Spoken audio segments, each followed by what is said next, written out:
Hello, my loves. Welcome to the episode about self-sabotage. If you are listening, again, thank you so much for tuning in. And if it's your first time, hi, welcome. I'm Amber. So this episode is dedicated to ways that you can self-sabotage when it comes to your success. This is something that we all do. It's very common. And there's also a way to fix it. Personally, I love using EFT.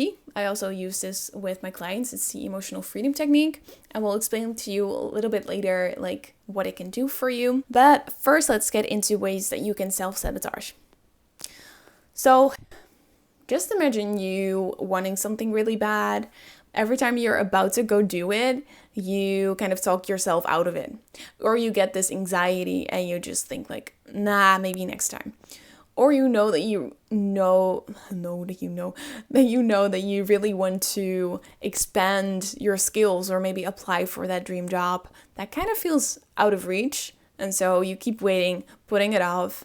Or you know that you really want to start a business, but you have this voice in your head that says, I'm not good enough. And then you never do it. Right? That's self-sabotage.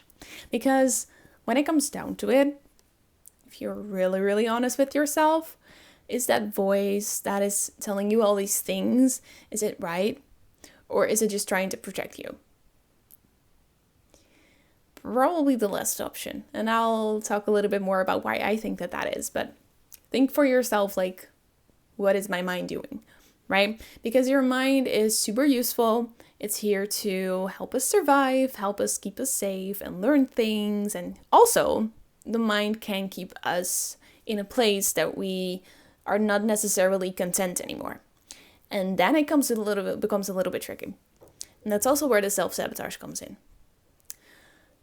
I know that self-sabotage for me can be like, I know that I need to move on from something, but I'm kind of telling myself like, nah, it's okay for now. And like, we can keep doing this for a little while longer. Well, actually, I'm becoming more and more uncomfortable. And I kind of know that it's time to move on.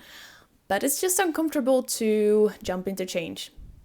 Because change is scary sometimes. Change can mean like unknown situations or confrontations or putting myself out there or whatever. Right?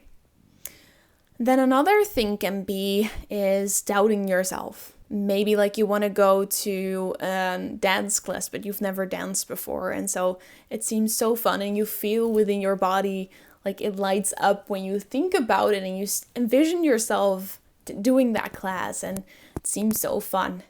But then when you are about to sign up, you have this voice in your head that says like, I'm gonna embarrass myself. I'm not good enough for this. Like, I'm not the person who does this. This is just not for me. Sounds familiar? You might want to like start your own business, but one of the fears is like how other people are gonna look at you when you fail.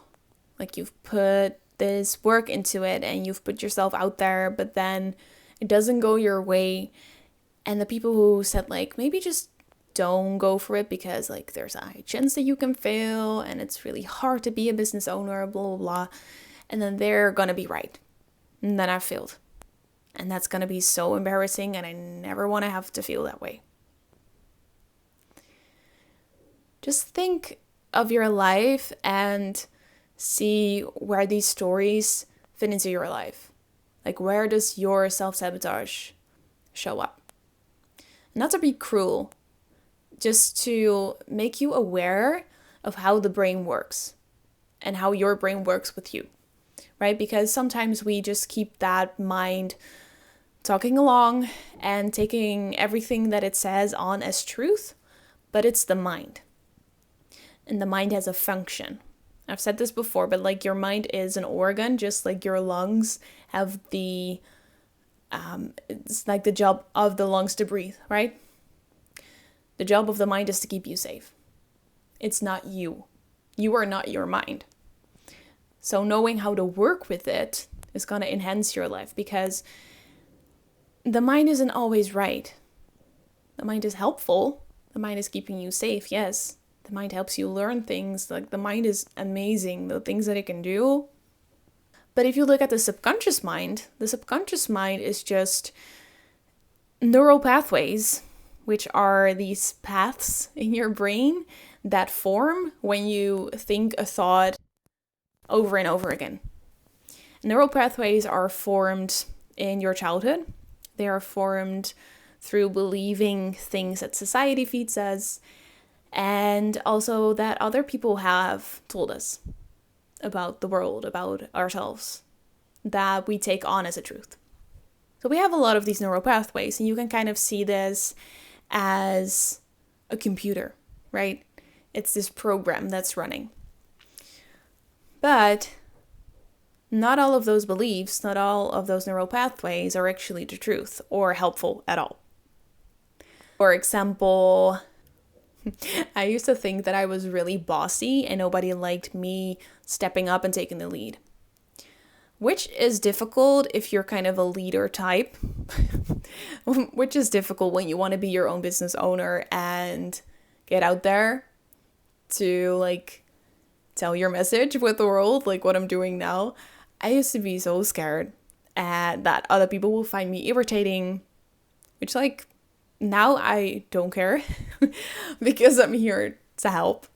And if you don't like what I'm saying, like that's perfectly fine. Like I don't like everything that everyone is saying on the internet as well. Like you get to have that opinion about me, right? But I used to be so scared because here's my core belief where it was formed. When I was little, we used to make these choreograph these dances, and there were these 3 girls that were in dance class. I was in dance class too, but it was not their dance class, so they kind of took the lead to choreograph this dance class, and I was like, oh, this is really fun, but maybe we can also do like this and this and this. I had like this vision in my head, and so I brought this to the group, but they weren't listening, and so I was like, yeah, but hello guys, like let me just also help, right?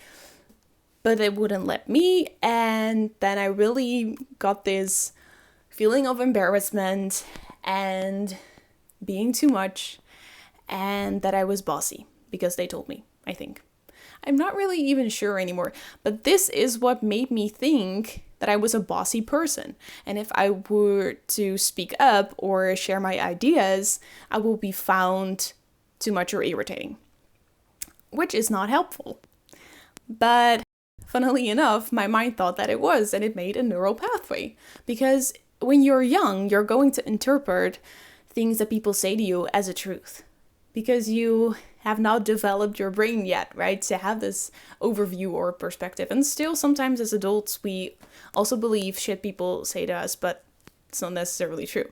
So that's one of the things, one of the many examples that I have of unhelpful beliefs that I've carried with me. So what did I do? I started to work with the feelings that I had, like the embarrassment and being too much, and to go look at those things and work with EFT to kind of rewrite that story, to change that programming of my mind, right? Because it wasn't the truth. It was just a moment in time with girls that also thought they had the best dance ideas ever, and there already were 3 girls. Like, it was a moment in time, and it's not the truth, right? So we can look at it from a different perspective if we open our mind up to it, which catapults us into feeling very differently about speaking up, about being the boss, and sometimes,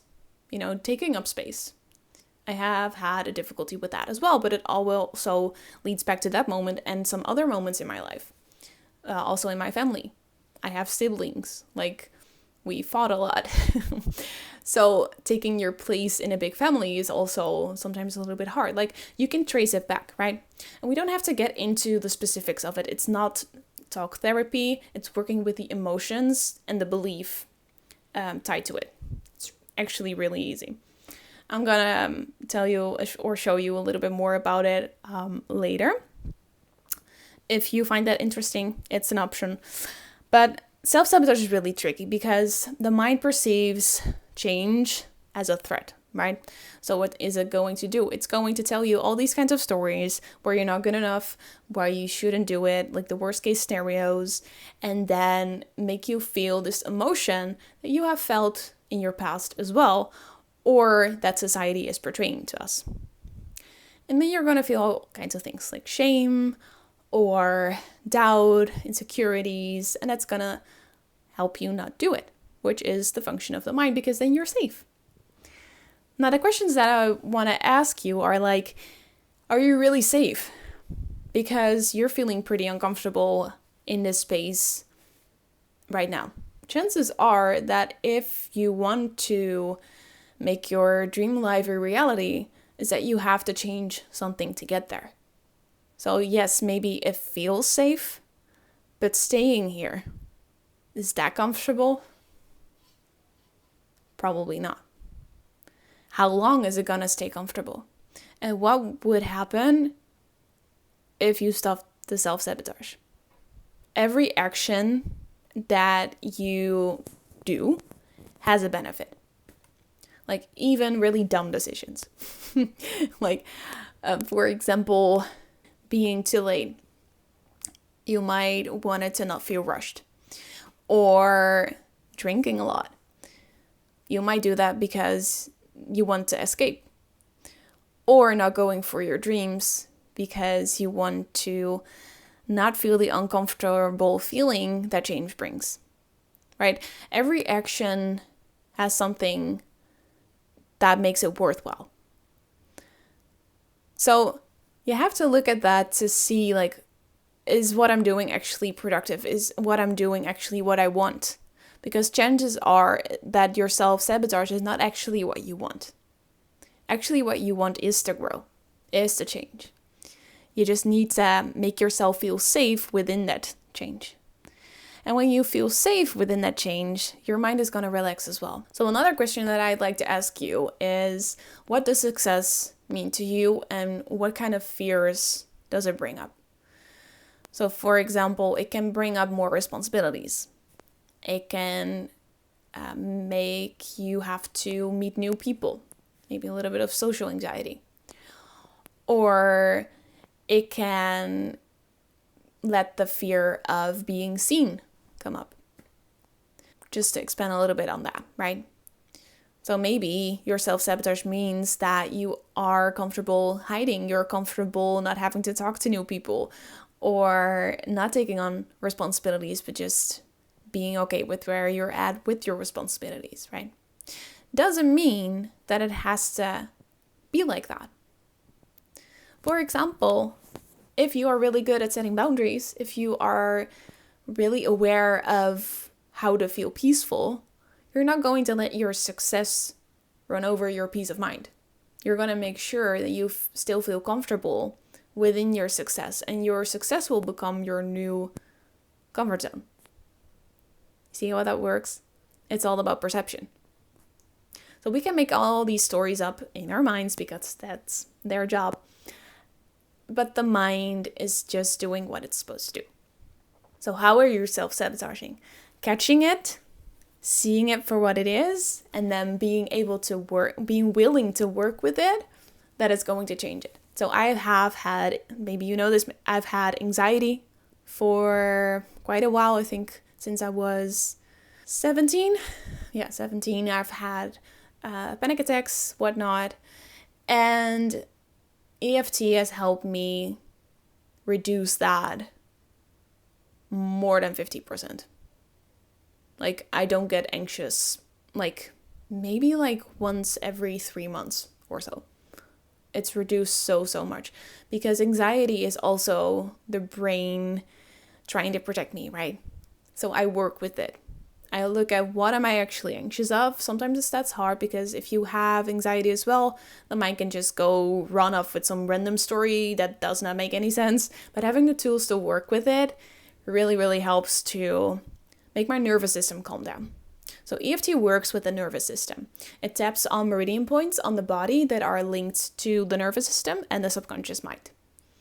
And so that fight or flight response that you get when you are getting out of your comfort zone or learning something new, handling change, whatever it is, EFT really helps you to calm the nervous system and works with the fear to reduce it. So we bring up what is actually happening and we acknowledge it because it's already there.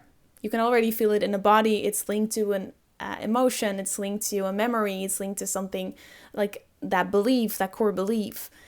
And so you can run away from it. You can ignore it. But if you start to work with it, you can actually change that core belief into something new. You can change the neural pathway. And that's the crazy, amazing thing about EFT. So if you can change a neural pathway, you can incorporate a new neural pathway. So you can stop thinking, I'm really bossy and people find me really irritating when I share my ideas and stand up for myself. And you can change it into, I can help people. When I speak up, I do something good for myself. I take care of myself. I'm allowed to set boundaries. And people find me inspiring. The difference is pretty big. I can tell you that. I feel comfortable speaking my truth. And I've been able to have no fear public speaking. I have no fear going for what it is that I want or sharing my ideas. So if you think that you cannot do something, EFT can help you shift into the possibility and a new perspective on it so you can act feeling comfortable with it. So if you want to try it, I have made a free class on YouTube, so you can watch it for free, an EFT tapping video where I kind of take you through the steps if I were to help you deal with the self-sabotage, which is exactly what the video is for. It's about self-sabotage, the fear of change, the fear staying where you are, and also doubting yourself. If you want to work with that, like change your neural pathway, I'm going to show you exactly how to do it. It's really fun. It's 10 minutes. Just wanted to give you the opportunity to work with me through that. I'm going to make a series of it because I know that EFT has helped me so much. And so I want to bring it to more people. So that's why I share it on YouTube. You should know that I also have a new coaching option where you can do EFT personally with me if you want to explore that as well. We can go into what it is that your fears are, where it's coming from. It's kind of a more personalized experience. And so I have 2 ways to work with me. You can check the show notes to read more about that. But if you feel like you have self-sabotaging tendencies and you kind of now know where it's coming from, like what I've told you about it resonates with you on some level, I want you to put in the action and kind of discover what you can do with it. So where is it coming from? And is it the truth, right? So if you want to, you can do the EFT tapping video on YouTube to work through this with me and to make this a positive new neural pathway, new belief that will make you feel really good and confident without those fears. I would love for you to try this EFT tapping video. If not, that's fine as well. I hope that this podcast episode has helped you uncover a little bit more about how your mind works and how it's resonating wherein you are self-sabotaging, because you can do so much more than you think. It's just about learning to work with the mind and trusting yourself. So let me know how that resonated with you. If you haven't already, I would love for you to leave me a review on Spotify or iTunes to help reach more people through Date Yourself. And I hope you have a lovely rest of your week, and I hope to speak to you soon in the next episode. Bye!